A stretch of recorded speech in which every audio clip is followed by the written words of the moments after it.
Right, we are joined now by investigative journalist Ian Wishart from Investigate magazine. Ian, lovely to talk to you. Sorry about the phone problems, but we got there in the end.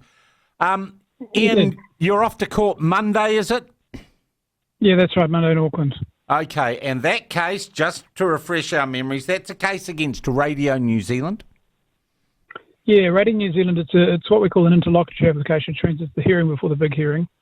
And it's about their story about Hamilton's hottest temperatures ever in 2025. Which you proved was completely wrong. It's bogus, even RNZ admits it now. But what won't they do, even though they've admitted that the data they used to put that claim on wasn't true, they basically have argued that it's okay for us to lie a bit about climate change, haven't they?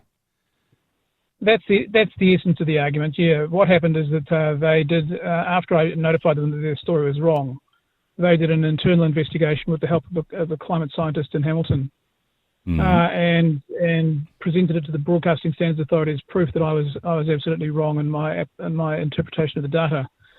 And then I was able to point out to them pretty quickly within 24 hours that their investigation was bogus and the documents were incorrect, their calculations were incorrect, the whole 9 yards. The Radio New Zealand internal investigation was basically wrong on every single point.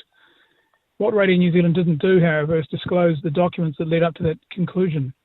It's refusing to hand over the documents that it's relied on to justify its investigation in the first place. So, which you suspect were all written by the guy that interviewed, who was a climate change alarmist anyway.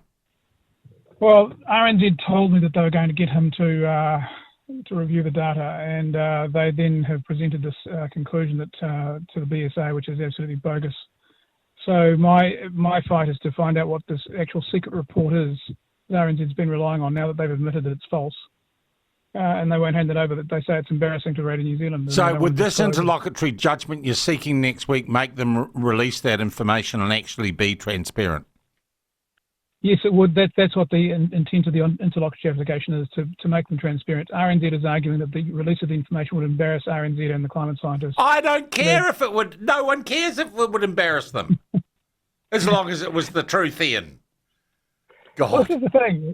With BSA decisions, of course, there's an element of scarecrowism with BSA decisions whereby that you have to publish an apology and publicly acknowledge that you've done something wrong, and RNZ can't escape that conclusion, really. So the actual argument for not releasing it is that it would look bad for us. Jeez. That's the bottom line. That's right. We don't think it's relevant to make us look bad, and Ian Wishart's doing it for nefarious. Ian, this is in the High Court at Auckland, right? It is, yes. This is not cheap stuff, mate.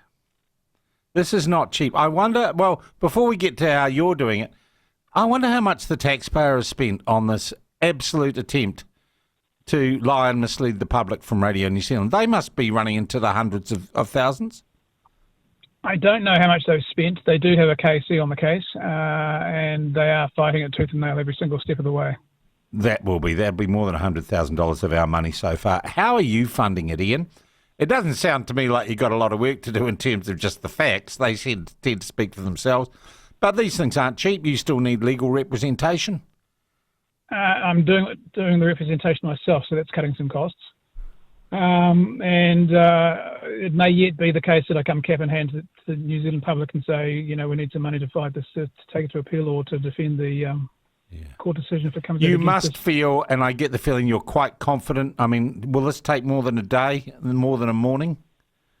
No, it should be over in a morning, and hopefully the court will see it my way and realise that RNZ needs to be transparent and accountable. Here's what they'll do. They'll kick it to touch till after Christmas to try and take the heat out of it. I guarantee you, Ian.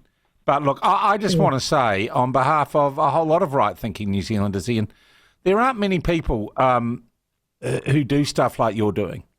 And all you're doing is asking for honesty and truth in reporting on climate change in New Zealand from our state-funded broadcaster, and it doesn't seem to me to be a lot to ask. No, it's not a lot to ask. We have two cases on the go against the media in the High Court on the BSA issues. TV3 and TVNZ have been dealt with earlier, and we're waiting judgment on that. Yeah. And then there's this one against Radio New Zealand, but it's about making sure the media do their jobs properly. That's the whole point of this exercise. It's not to be grandiose and grandstanding about climate change. It's about getting the media to actually do proper investigations, be unbiased in their reporting, and go where the facts go. Any mainstream media covering the case? Not a skerrick. Radio New Zealand covering the case and their expenditure of hundreds of thousands of taxpayers' dollars? Not so far. Bloody hell, they're useless, aren't they? Ian, I just want to say good on you, mate, and a whole lot of our listeners are saying good on you too. Let's talk Monday night. Let's have a yarn, see how you're going, and see if you get a decision. But all strength to your arm, my friend. Take care, Sean. Cheers. Ian Wishart, investigative journalist, and I'm going to say crusader for the bloody truth, and good on him.